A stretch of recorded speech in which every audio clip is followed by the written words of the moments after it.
Hi there, everybody. Thanks so much for joining us today for the assessment of the IESO's Pathways to Decarbonization Study from the perspective of municipal climate action plans. We're really glad to be able to have Yuill, Herbert, and Ralph Torrie from Sustainable Solutions Group, SSG, with us today for to present the top-level findings and the recommendations that came out of their report for how municipalities, the IESO, the Province of Ontario, and the Ontario Energy Board all need to work together in terms of really advancing the electrification opportunity for Ontario in a way that achieves a whole bunch of policy goals in terms of economic development, decarbonization, electricity affordability, and job creation opportunities within Ontario communities. So just before I turn it over to Yuill and to Ralph, I just wanted to give a little bit of the understanding for the rationale and the goals of the report. Actually, just let me go into a little bit first. First things, before we get back to the rationale and goals of the report, I just wanted to do some land acknowledgements. The Clean Air Partnership acknowledges that we are on the stolen land on which we operate is the traditional territories of the Anishinaabe, the Mississaugas of the New Credit, the Chippewas, the Haudenosaunee, and the Huron-Wendat people. And then just in terms of I'd like to share this video that I thought was really informative in terms of perspectives on the importance of Indigenous Peoples Day. Indigenous Peoples Day is one of the most critical days upon the planet. Indigenous Peoples Day lands on June 21st of each year. It was a day designated to recognize the beauty and contributions of First Nations, Métis, and Inuit. And then it's evolved into the celebration of a whole month. It's a special day to show love and respect for all First Nation. And it's been so long in coming. It's very important to celebrate Indigenous Peoples Day every day because we have a very strong, vibrant culture. We have survived a genocide, a Holocaust, and we're still here. And I think people must understand and get to know that this land has the blood of our ancestors, and they should know those stories and the history of the place that they live upon. The point about amplifying this truth and mobilizing this knowledge is not to surface feelings of guilt or anger or shame. It's truly in an effort to get to a place of reconciliation and understanding. What I want to try to do is inspire other communities, especially those of settler ancestry, to realize their responsibility. And even though they didn't have a direct hand in some of the injustices that have occurred historically, they're inheriting an infrastructure and thoughts and patterns and beliefs that still manifest, and they're still harmful. When people are wanting to learn about this stuff, what I want them to think about is how are they taking that knowledge and how are they mobilizing what they're learning. If you are attending things like this, if you're watching this only with the intention to increase your understanding, you're being no less extractive than settler ancestors before you. The difference is, what are you going to do with this knowledge? Today we have so many other cultures, and they need to be respected, but they need to know how to respect and to learn about who we are and how come this country is so beautiful. Well, I'd just like to implore everyone that's non-Indigenous to take that very big and important step in their lives. We're all in this together. We should not look at our differences, but to come together as individuals and heal. That's what we need at this time upon our planet. That's the most important thing for us, is to come together and heal.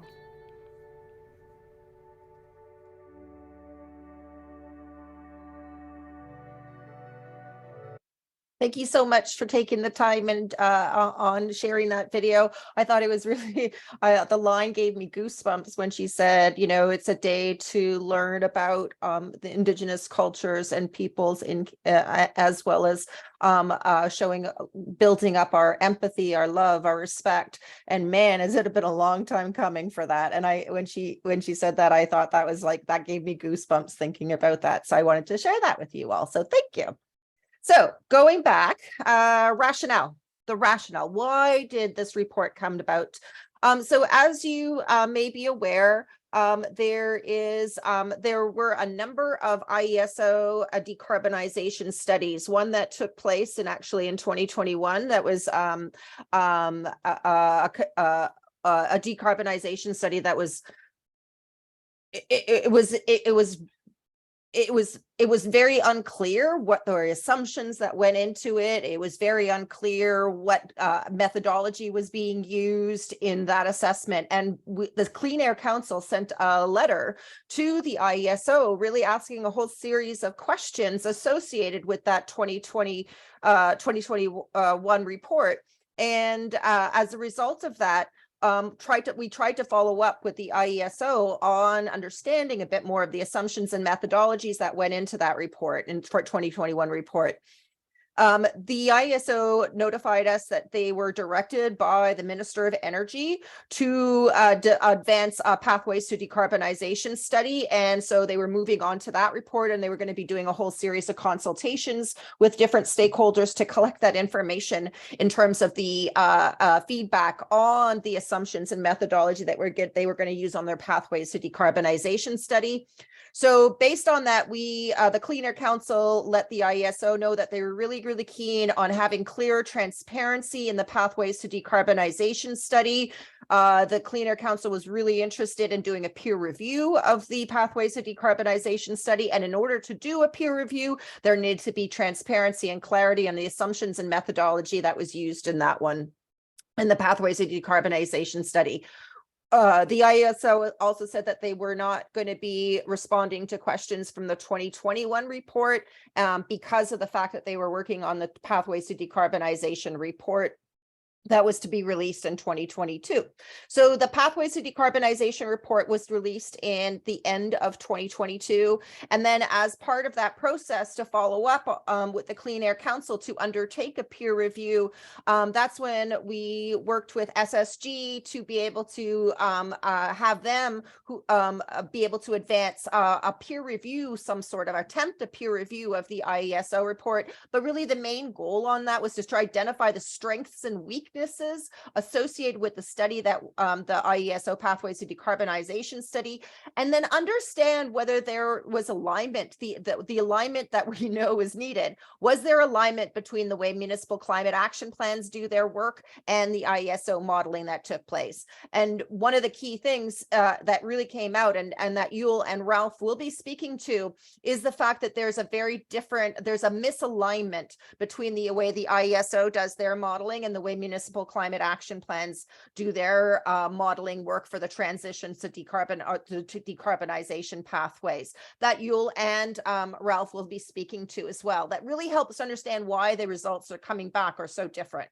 In addition, it also outlined that there's a strong need for the silos to be broken down across the electricity planning and energy planning for municipalities, the utilities, the OEB, the IESO, the Ministry of Energy, and there's a need for all of them to work together better in terms of breaking down the silos, because the silos are going to end up costing us a lot more money and really lose out on huge economic development and job creation opportunities that all Ontario municipalities and communities could benefit from. So I'm going to stop talking right now, and I'm going to turn it over to Yuill and to Ralph to tell the story of the assessment of the IESO's Pathways to Decarbonization study from the perspective of municipal climate action plans. Thanks, and take it away, Yuill and Ralph. Thanks, Gabby, and thank you to Clean Air Partnership and partners for instigating this effort. It was a very interesting exercise. we've titled the presentation "An Irresistible Force Meets an Immovable Object." And I think you'll start to see why it has that title as we work through the presentation.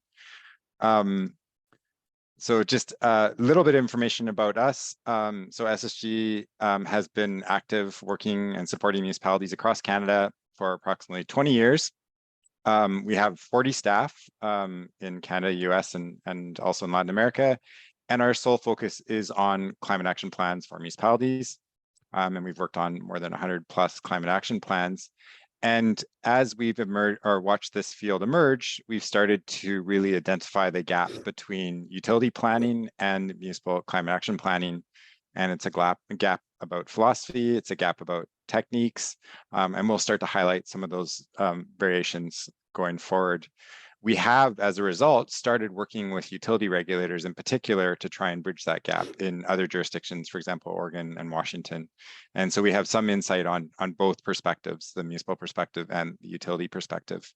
And I would also just add that this is an important study, that IESO is starting to think about this and understand what the implications of decarbonizing the electricity system is or are, because that is such a critical element of every municipal climate action plan and really a critical element of decarbonizing society. So that is great that this study is underway, and it's really not different than most other jurisdictions. Many utility regulators around the world are undertaking similar studies. So there's lots of comparisons to be had. So with that, I'm just going to pass it over to Ralph to just explain briefly what the Pathways study actually says. Over to you, Ralph. Thanks, Yuill. Essentially, the study actually included a response to a two-pronged mandate. One was to investigate the possibility of a natural gas moratorium beyond what is already committed. And the other was the one that we're focused on here today, which is to explore what a complete decarbonization scenario might look like in 2050, with particular emphasis, obviously, on what it would mean to the electricity sector. The jumping off point for the analysis was the annual outlook that came out last December, which is a regular exercise at the IESO where they project future demand for electricity.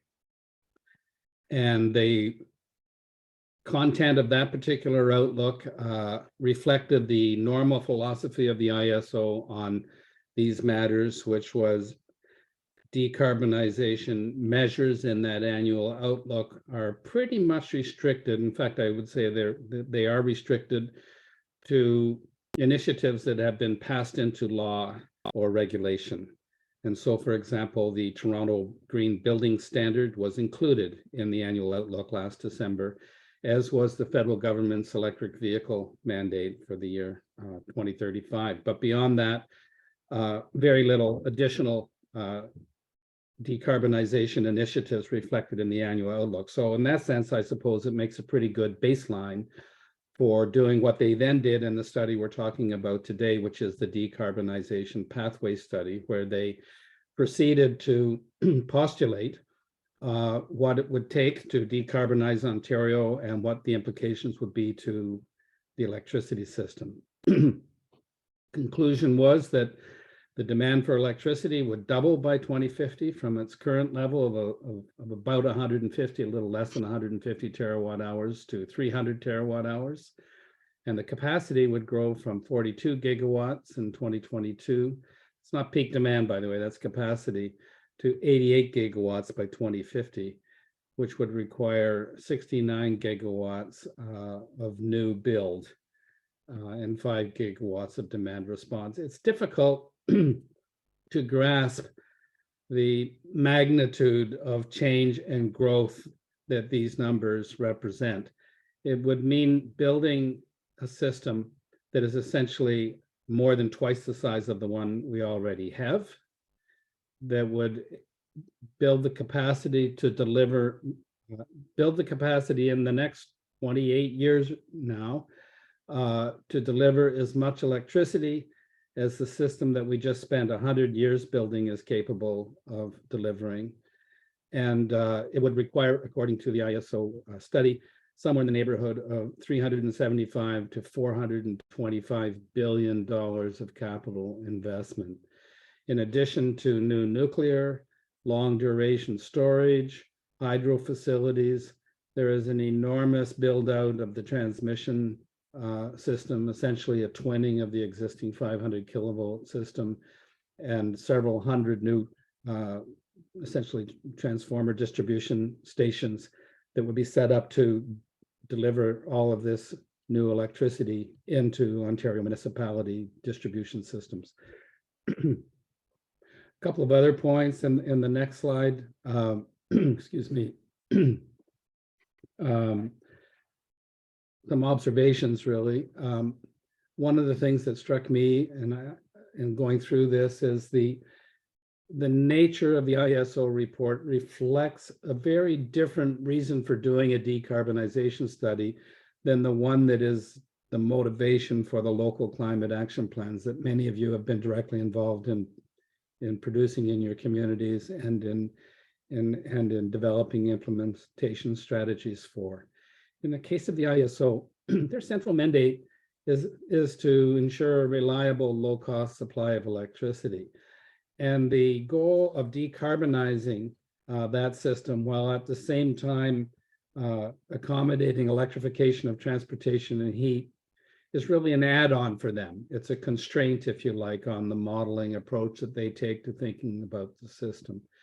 And they produce their report without really going outside that way of looking at the world in which the demand for electricity is really brought to them as an exogenous starting point for the system that they need to build and perhaps moderate somewhat with DSM initiatives that are focused on electricity using technologies, but which does not go deep into the energy system where all of the really seismic changes are taking place, and look at the potential for technology and other trends to generate a different path to decarbonization in Ontario that might have a smaller role for electricity, or at least a smaller absolute role for the amount of electricity that's required because of changes that could be implemented from the bottom up.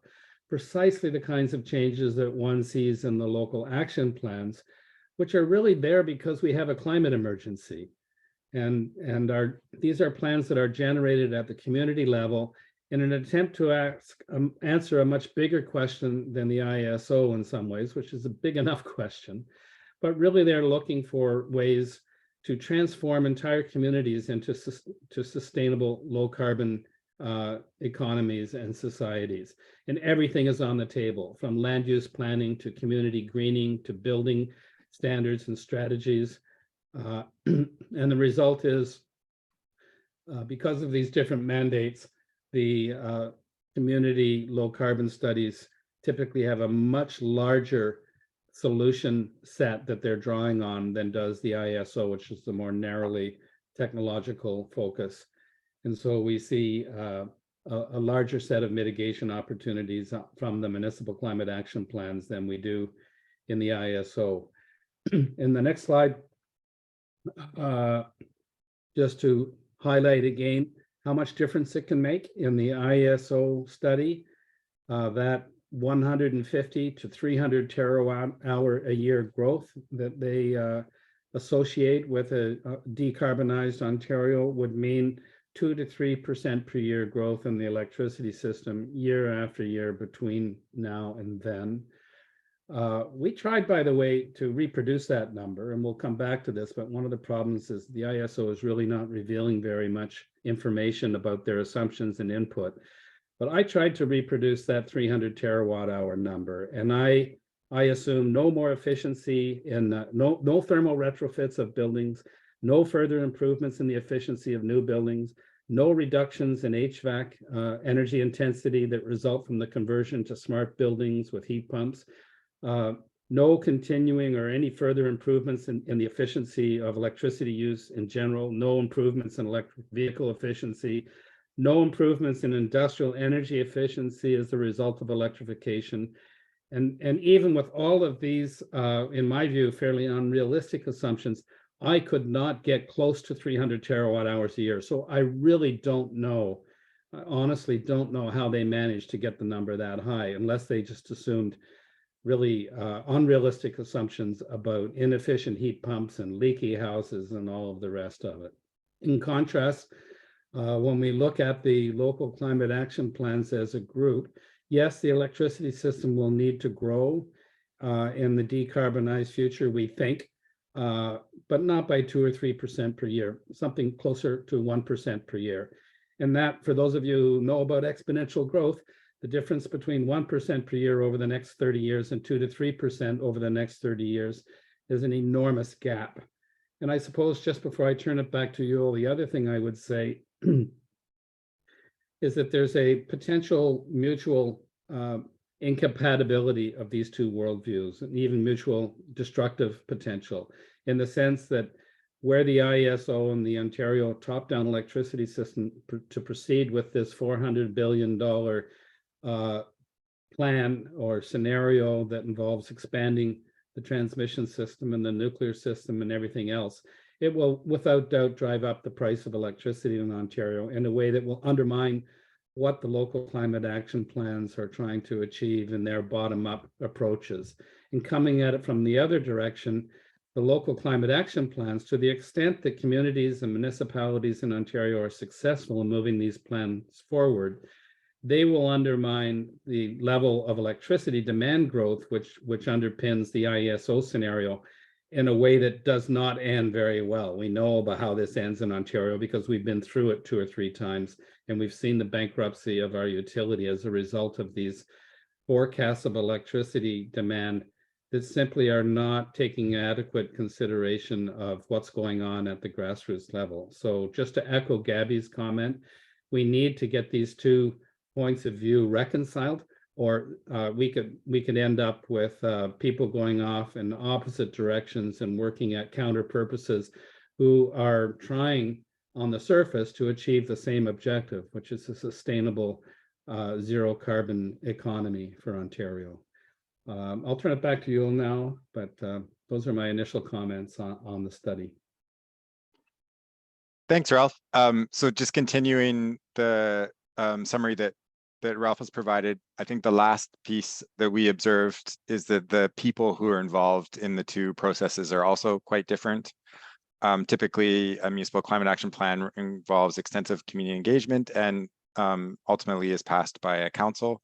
And so there's a very significant level of contribution at the community level to the development of those plans.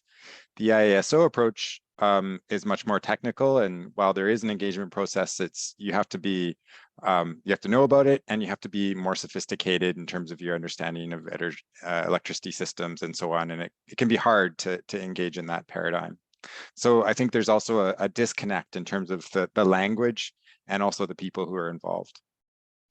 So all of that really is to say that municipalities really matter in defining the energy system, and they're putting a lot of work into plotting their future and the energy transition and their decarbonization pathways. And this is a sample of some of the climate action plans in Ontario that we've worked on, and these are major processes and signature plans for many municipalities who are thinking about and implementing all sorts of programs to influence the energy system. And with the exception of the Green Development Standard for Toronto, these efforts are not reflected in IESO's planning exercise. And I think that really reflects the sort of difference in paradigm. IESO philosophically takes electricity demand as an input, whereas municipalities are trying to shape electricity demand. And as Ralph said, that means that your solution set is much narrower and you're really about new generation capabilities rather than transforming the energy demand altogether. So, I mean, that's generalizing, but I think that's at its essence. So incorporating all of these climate action plans and their trajectories into the planning process could really change the outcome. And so we simply, on an annual basis, summed up electricity demand in 2016 and then 2050 for a selection of these plans to see how it would change. And that's where we got to the 1% that Ralph talked about. And that 1% is further nuanced in that some of it could be behind the meter, and so it would not even necessarily impact the provincial grid and further reduce the burden on the provincial grid. But all of those nuances are not really assessed within the IESO study. So that's sort of I think some interesting perspectives that could really help to inform how the plans to come together. And just to ground this in a bit of the history of this, I think the growth paradigm that is electricity planning in Ontario. I'll pass it back to Ralph for a Thanks, history Yuill. lesson. Yeah, I've got to be very careful because I've lived this history and I can go on about it. I'll try to be brief. But when I read that IESO report, I had a strong sense of deja vu in the sense that we've been here before. I know that it seems like common sense to think that, well, if we're going to electrify our vehicles and we're going to electrify our space heat, then of course it's going to make an enormous amount of growth for the electricity system. And I think it's fair to say that's the consensus. Hardly a week goes by when I don't read an article or a paper about how the grid will have to double and maybe triple to accommodate the low carbon objective. Here's why I'm skeptical. I got involved in this in 1976 when Ontario Hydro, at the time, was proposing to build 24 nuclear reactors and 18 coal-fired power plants, all which would have been online by about 2005, just to keep up with demand.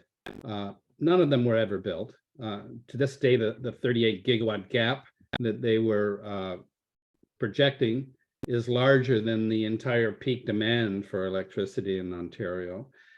And interestingly, it was the capital requirements of that proposal that alarmed the Conservative government of the day, which was headed by Premier Bill Davis and Treasurer Darcy McHugh, because the amount of capital that it would have taken to build all of those plants would have presented an unrealistic demand on the capital investment that's available for the entire province.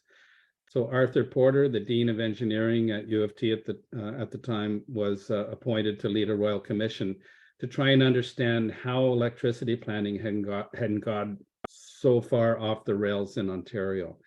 And of course, before that Royal Commission ran its course, it went on for 5 years. It was pretty clear that all of the thinking about the future demand for electricity that underpinned Ontario Hydro's plans at the time was based on a too narrow an understanding of the changes that were going on in the energy system. Fast forward to 1989, when the demand for electricity had slowed down to 2.5% per year from its previous level in the 60s of 6 or 7% per year. And again, Ontario Hydro came forward and said, we've got to start building again. We see a gap by 2005 of 9.7 gigawatts, growing to 21 gigawatts by 2014. Again, that approaches the size of the entire system today. An environmental assessment started into the assessment of that plan, but was canceled when Hydro withdrew the plan in 1991. The gap never did materialize. None of the plants in that proposal were ever built. In both of these cases, I have to stress, there was a very strong message from Ontario Hydro that there was no way that the demand was likely to be below the very lowest level of the envelope of future demand that they had projected. And in both cases, the demand didn't even come close to the bottom of their uncertainty bandwidth. So egregiously wrong was the way that they were approaching and thinking about the future demand for electricity. Fast forward to 2005, 2007, again, a big gap. We were going to have 163 terawatt hours of demand by 2010. Remember earlier, I said it's sitting at about 150 right now, and that it will be up to 177 terawatt hours by 2020. Gas approvals were expedited by the Liberal government of the day. The gap never did materialize. And the demand today is still hovering around that 150 terawatt hour level 15 years later. My point is here that while on first blush, it may seem that the system has to grow, it doesn't necessarily need to grow by the amount that is being projected from the using the IESO method for thinking about the future demand for electricity. And there's no reassurance from the historical record of the electricity industry's ability to think about the future demand for electricity. There's no historical reassurance or reason to think that they've got it right this time. And then on top of that, there's lots of reasons to believe, looking at the bottom-up detail in a lot of these municipal action plans, looking at actual anecdotal experience we are seeing where the conversion to electricity and the upgrading of buildings results in much higher levels of efficiency improvement than are typically embedded in these IESO type forecasts, that there is a kinder, gentler pathway forward than a doubling of the electricity system in this province that can be put together from the bottom up, and which is reflected in the types of strategies and measures which are characteristic of the local climate action plans. It's different this time, but it's not different this time. Back to you, Yuill. Thanks, Ralph. So if the electricity system wasn't to grow as much as IESO projected, how could that be given the electrification of heating and transportation? So this is actually results from Toronto's net zero by 2040 strategy on an annual basis. So this is not peak, which is a metric of deep concern to IESO. So it is a slightly different perspective. But you can see on the left-hand side is a business is planned from 2016 out to 2050, and the right-hand side is a net zero by 2040 scenario, 2016 to 2050. And yellow is electricity, blue is natural gas. And you can see how in this scenario, electricity consumption does not grow significantly. And the yellow is imported electricity, I should say, grid electricity. There is a significant additional chunk of behind the meter electricity from solar and or wind, depending on how that plays out in Toronto. But this is the vision of Toronto. But you can see how there's a significant efficiency gain that occurs in the net zero by 2040. And that's that white space that would otherwise be consumed by energy on the left-hand side. And it's even deeper than the current amount of energy consumed in 2016. So there's a massive reduction in overall energy used in the system. And so how does that occur? So part of that is certainly the efficiency of heat pumps and electric vehicles, which you gain a lot of, you gain, I don't know, 3 to 4 times with an electric vehicle and 3 times at least with or up to 3 times with a heat pump. But the real gain is the compounding benefit of building retrofits. And building retrofits are expensive, so they tend to be modeled out of energy models that choose actions based on cost. But that savings results in all sorts of upstream benefits, like the reduction in required capacity for generation within the electricity system. And so if you take some of that or all of that 300 billion and invest it in demand side measures, then you actually substantially reduce the need for capacity. And then the argument becomes, well, which is more viable? And viability is a difficult thing to assess, but is it easier to retrofit large chunks of the building stock or all the building stock, or build new nuclear plants, or develop green hydrogen? Like all of those sort of trade-offs are the key elements to evaluate which is the more viable pathway. And I don't use the word feasible because feasible is a very loaded term, but I think that's the kind of question that is really important to discuss. We know how to do retrofits. Do we know how to build more nuclear plants? Which one is likely to be more politically viable? Which one will deliver more co-benefits? I think those are all the sort of considerations that need to be grappled with as society plots its pathway forward. So given that, I think there's also a few other observations that we noted with the IESO study. And one was a really, this is more on the generation side, the supply side, but we noted that there wasn't actually that much wind and solar. And so here are 2 other similar studies, one for the UK and one for the US. The UK one is developed by the Climate Change Committee, which is the organization that sets the 5-year carbon budget for the UK. And the one on the furthest right is the National Renewable Energy Laboratory. And this is the share of wind and electricity generation they show by 2035. So in both cases, they exceed 60% of total generation from renewables.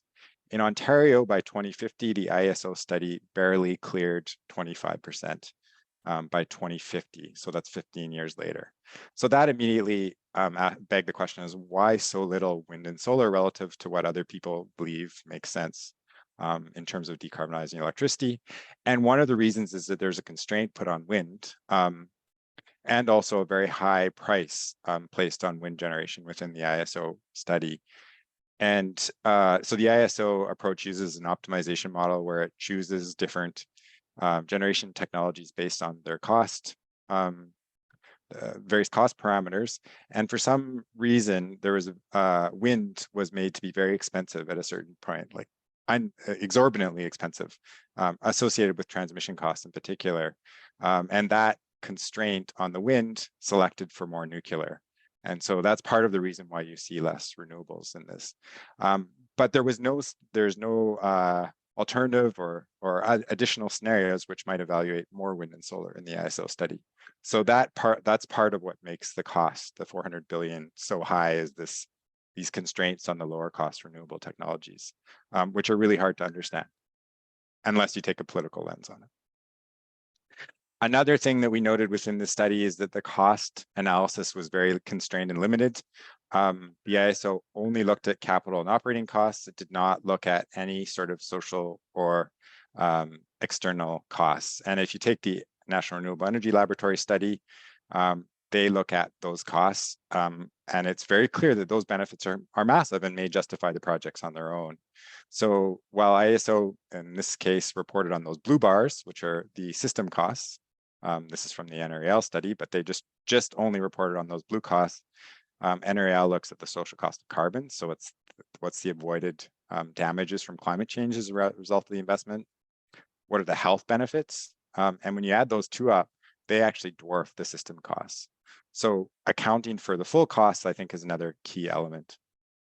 So those are some of the observations we had in the study. I'm just going to whip you through some of the recommendations that we made as a result. So the first one is scenarios.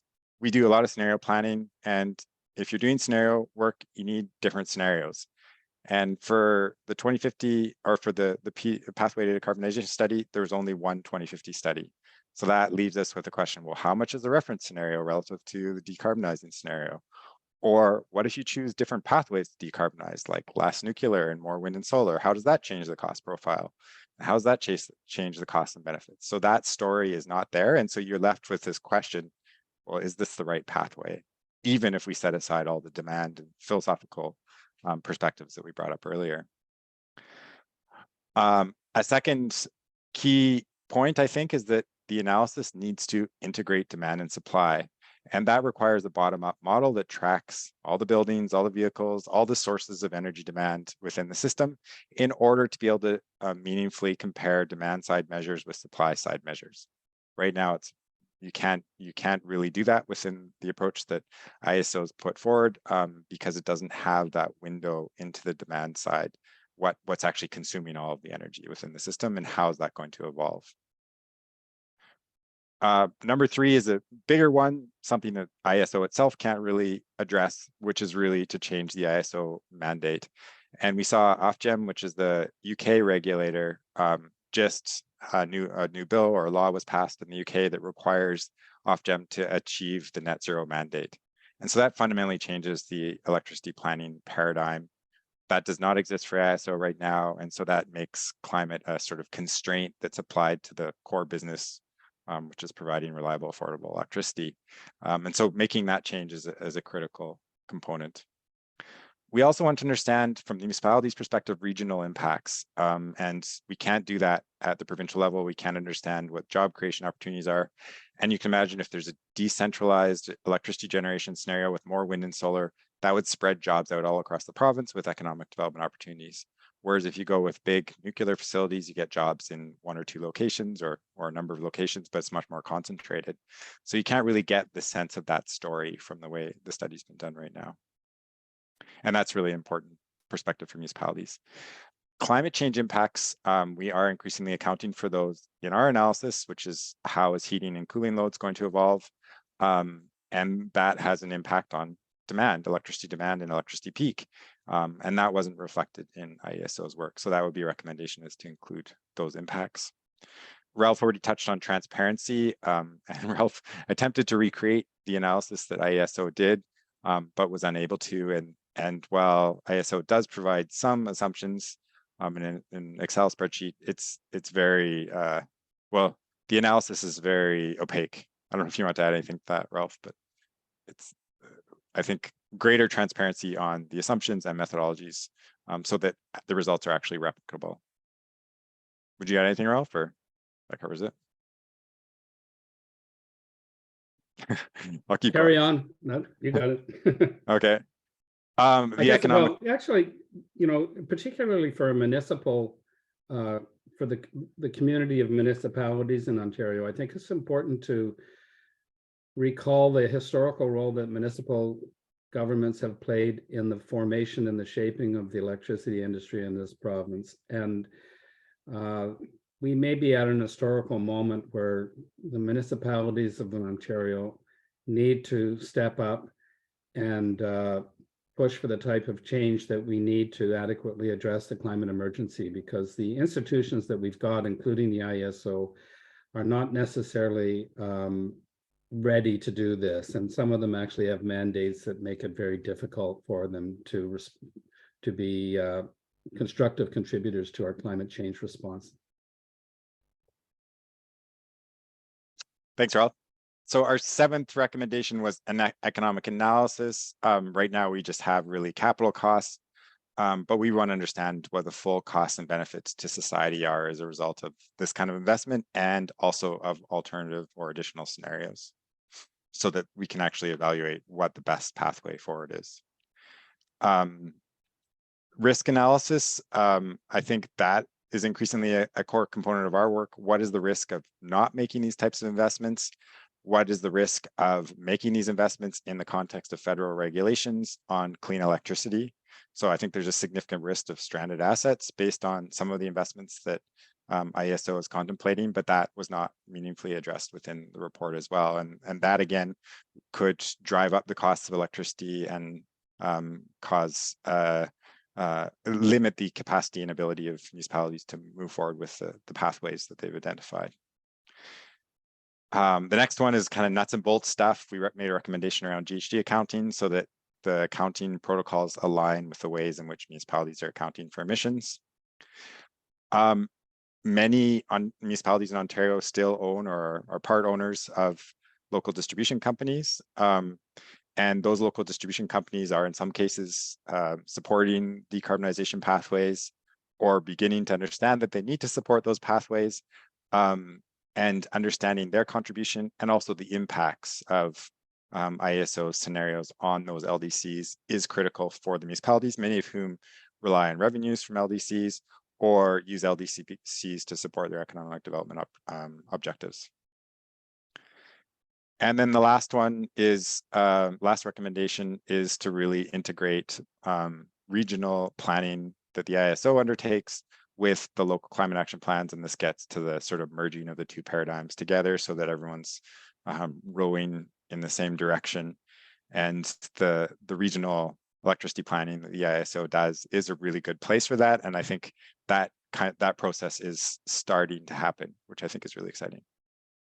So those are the recommendations we had. I think our understanding is that based on this assessment is that there's really two paradigms at work, and these two paradigms need to come together. And I don't think on their own, they will be able to fully do that. So there'll need to be some broader policy agenda that helps to do that. But there are certainly many steps that can be taken in the short term to bring those two worlds together more effectively.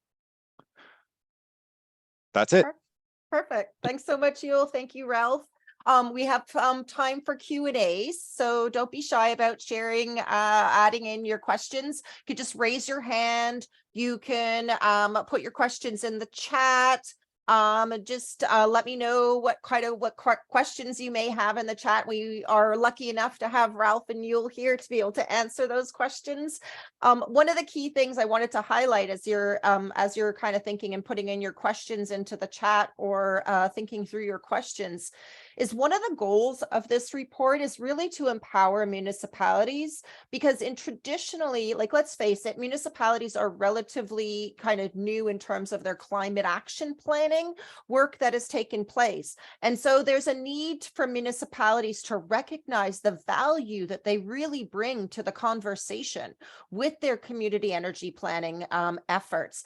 And while, it's a new, relatively new area for a lot of municipal staff, it's absolutely critical to having those different viewpoints shared and considered, because if we don't, we are really missing a huge opportunity available to us in Ontario. And I know that generally what I've seen from the conversations with municipalities as they've been engaging this conversation, there's a feeling of that they're not necessarily well equipped to engage in this conversation with the traditional energy planners like the IESO on this one, because this is the IESO's business. This is running the electricity system for Ontario. This is IESO's job description. This is the role the provincial government plays on this one. And municipalities have been feeling a little bit more insecure, I think, about bringing their viewpoints to the conversation.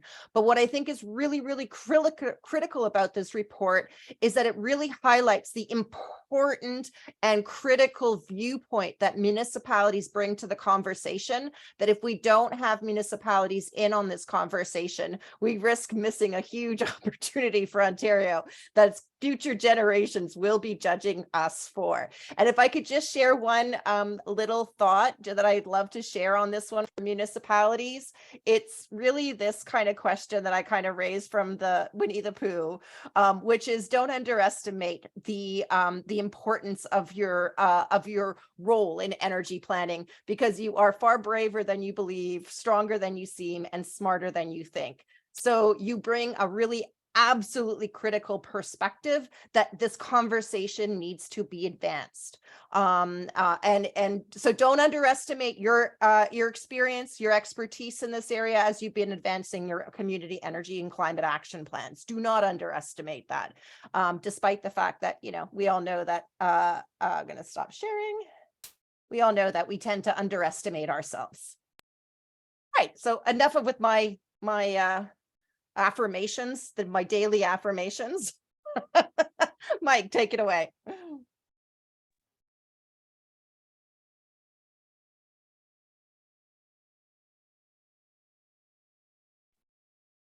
Mike, I think you're muted.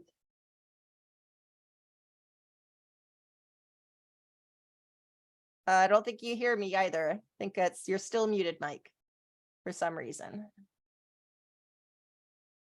Let's see if I can unmute you. Give me 1 second here. Let me just find you.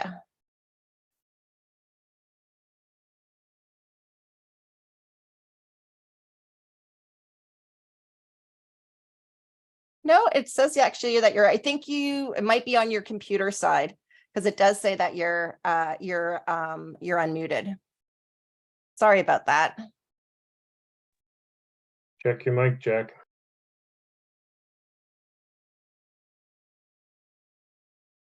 Just while Mike's figuring it out, if anyone has any other questions on this one.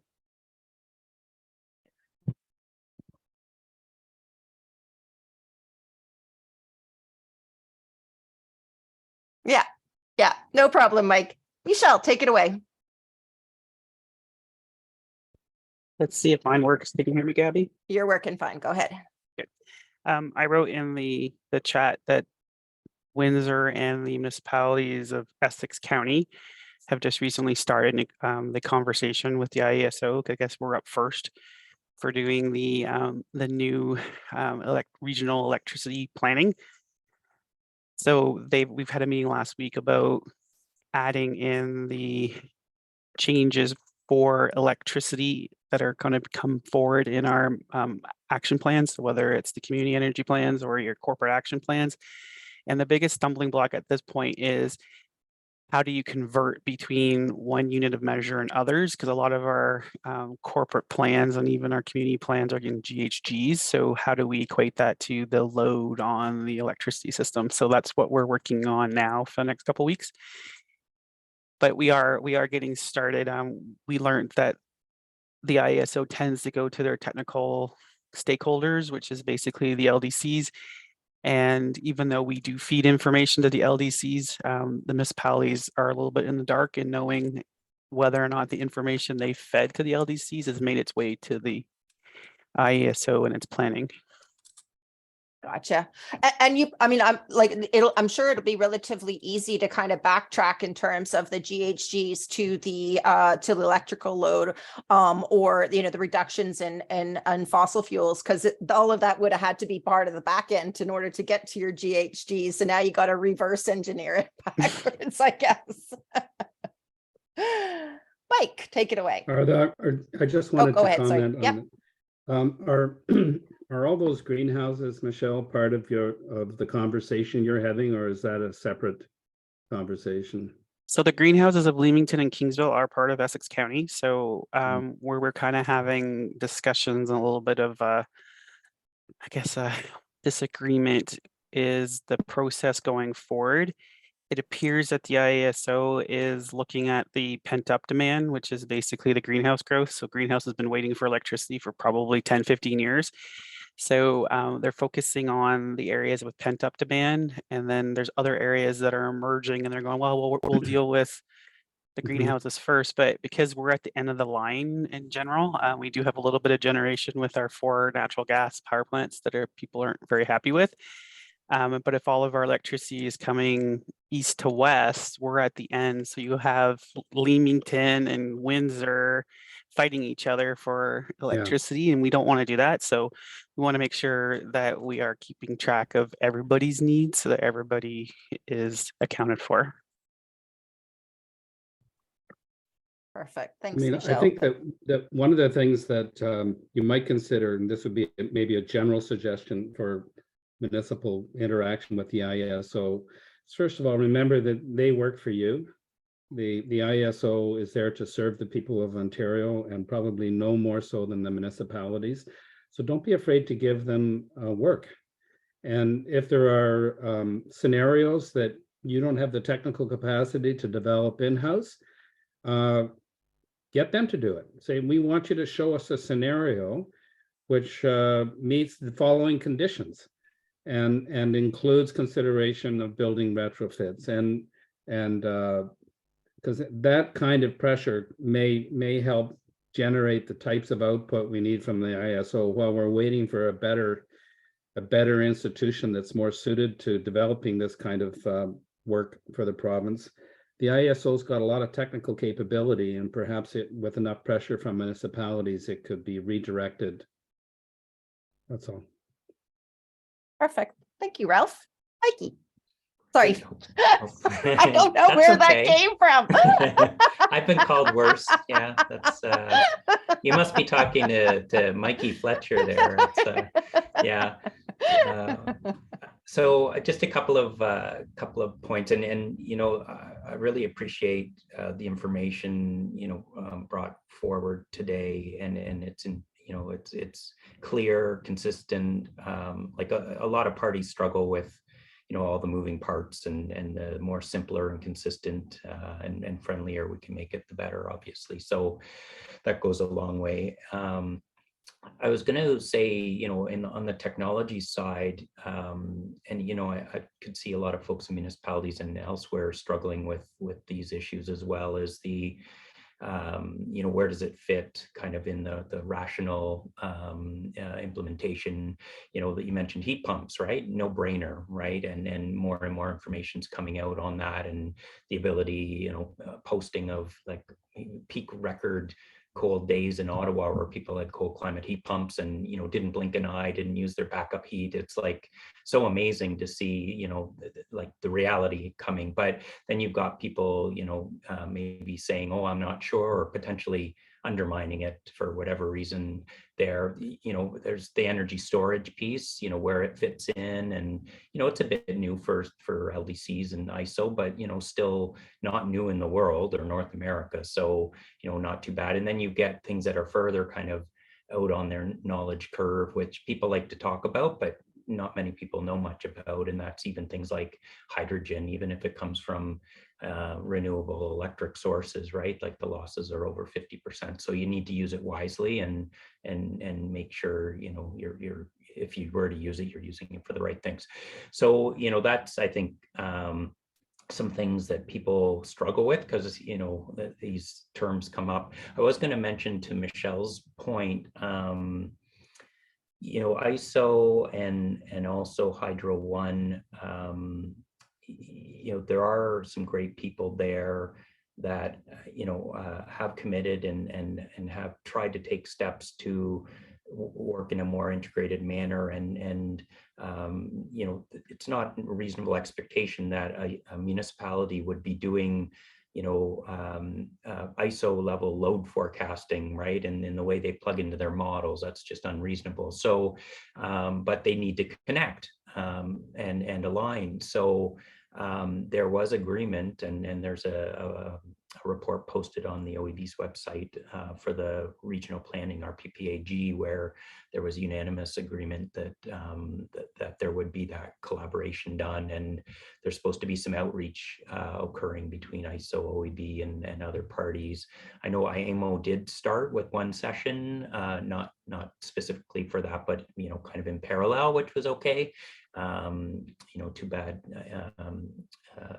Amber's moving along, so she can't kind of nudge on that more, but that's on the table. And you'll see even like the regional plans, the needs assessment is the first of that, you know, series of documents for the Ottawa area. The specific wording in there linking to community energy planning, municipal energy planning, and that exact challenge that has to be, you know, put together didn't happen by mistake. It happened because a lot of people behind the scenes were working together, drawing that linkage, and it's there. It's right in the reports. Hydro One has stated interests in improving their reports, that they made statements that work has to be done.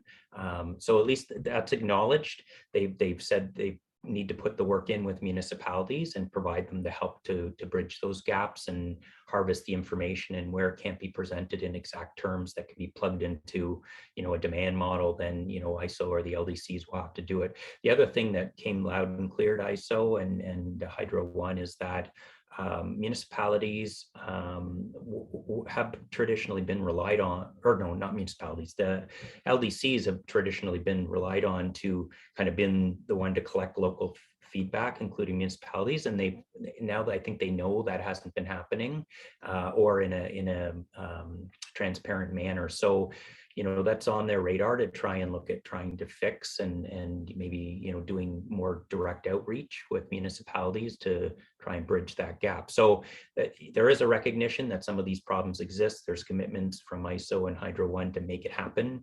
If you ever get kind of, you know, down the wrong, you know, alley with the wrong people there, just, you know, Gabby knows, you know, she can reach out, or whoever, right? And we can help make sure you get back on track with the right people. Because, you know, like anywhere, a big organization, lots of people, you could end up with the wrong person, they just don't know or whatever. And we're, you know, happy to try and nudge those things back on track if needed. Thanks. Perfect. Thanks, Mike. And I really appreciate all your help helping me navigate the Ontario Energy Board and all of that kind of, it is quite a new labyrinth to learn. So I appreciate all your help in helping the Clean Air Council as a whole help to navigate that Ontario Energy Board and Ontario Energy Board world and the IESO's world as well. So thank you very much. I like, this really isn't about kind of like trying to say like, you know, we really need to advance this conversation. We all bring something really valuable and important to the table. But one of the key things is that municipalities haven't traditionally engaged in this kind of conversation, and they absolutely need to, because the input that they bring is critical to really advancing a decarbonization in a cost-effective and transitional way, as opposed to doubling down on the way the system used to function, because that was the only available to it, which is big generation, big transmission. Those are not our only options right now. We have a lot more energy efficiency, distributed energy resources opportunities. I'm not saying that we're not going to need big generation and transmission upgrades, but we certainly probably don't need to do it when we throw all our eggs in that basket, and it's going to cost Ontarians as a whole, a huge economic implications associated with relying on that big generation, big transmission solution if we avoid the demand reduction and the energy efficiency opportunities. And I think what most municipalities are really, really keen on is part of, like, not only just the GHG reductions associated with their climate action plans, but the local economic development opportunities, the job creation opportunities, that if we don't advance the demand reduction opportunities, we will lose out on advancing those economic development and job creation opportunities within our communities. And nobody wants that on that one. I understand that managing the electricity system is extremely complicated, and we all need to work together on that. But it does lead us to the next kind of conversation. Okay, what now? So what now we're going to be doing on advancing on this one, this is going to be going out to sent out information to all of your councils. It probably also went through their junk mails, but we're going to continue to try and bring it onto councils, council members all across your municipalities. We've been presented it last week. Yuill and Ralph presented to the Ontario Climate Caucus. So that's a network of about 45 municipal councillors that are working together to advance climate action and ambition within their municipalities. They were presented with that webinar. We're still going to be promoting it far and wide over the summer to all council members as best we can, but we highly encourage you to share that, and we'll send it out to you with promotions on that, so you could share this with any people in your municipality who would be really important to advance their knowledge on the important perspective and actions that municipal climate action plans bring to the conversation.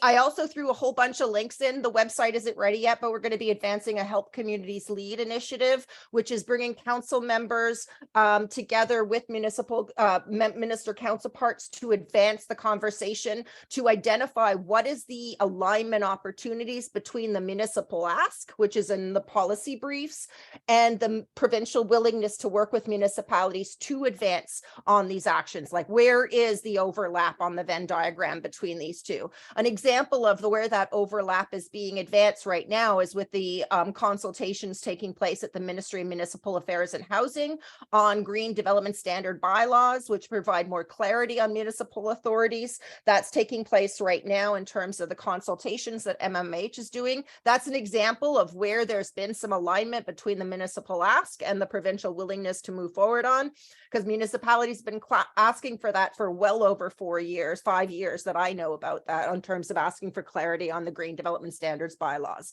So there is advancing. We know this is the start of the conversation. We know we have to break down these silos. They are killing not only our electricity planning, but they're killing in terms of our climate action leadership and our climate action ambition. We have to address the silos that are limiting our opportunities and scale up of our climate actions. So those are some of the kind of main things of what comes next on that.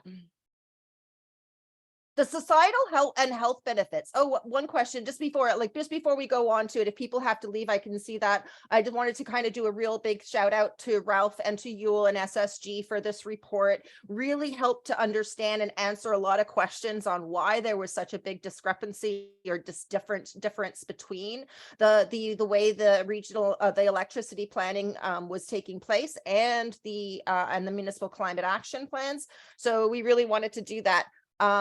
Yes, actually, I think that would be really wonderful. I think that would be great if we can kind of get that onto Minister Todd Smith's agenda as well.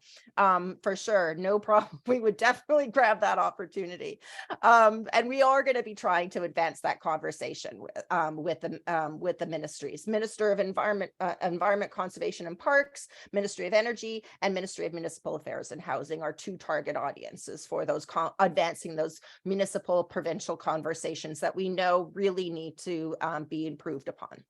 All right, I will stop now. So I did want to thank everyone. Thank you so much for joining this call. Please, I'm going to share this proceedings. I'll send a recording as well as a link to the presentation, to the report, the presentation with you. I also wanted to ask you if you could share that with other people in your municipalities. We also have one more webinar taking place tomorrow at 7 p.m. I will send that information on that if you want to forward that on to others who would like to join that webinar. That'll be our another webinar that that's taking place at 7 is geared towards those who can join at night, community citizens, community organizations who are advancing the climate champion conversation as well. So that's another opportunity. I'll send that out before the end of the day so that you could share that with others in your network and your municipality if they are able to join it. Thank you, Ralph. Thank you, Yuill. Again, thank you so much for all this work and for sharing this story and the important role municipal energy plans and climate action plans play in this conversation. And thanks, everybody. Have a great day. Take care. Thank you. Thanks so much, everyone. See you later.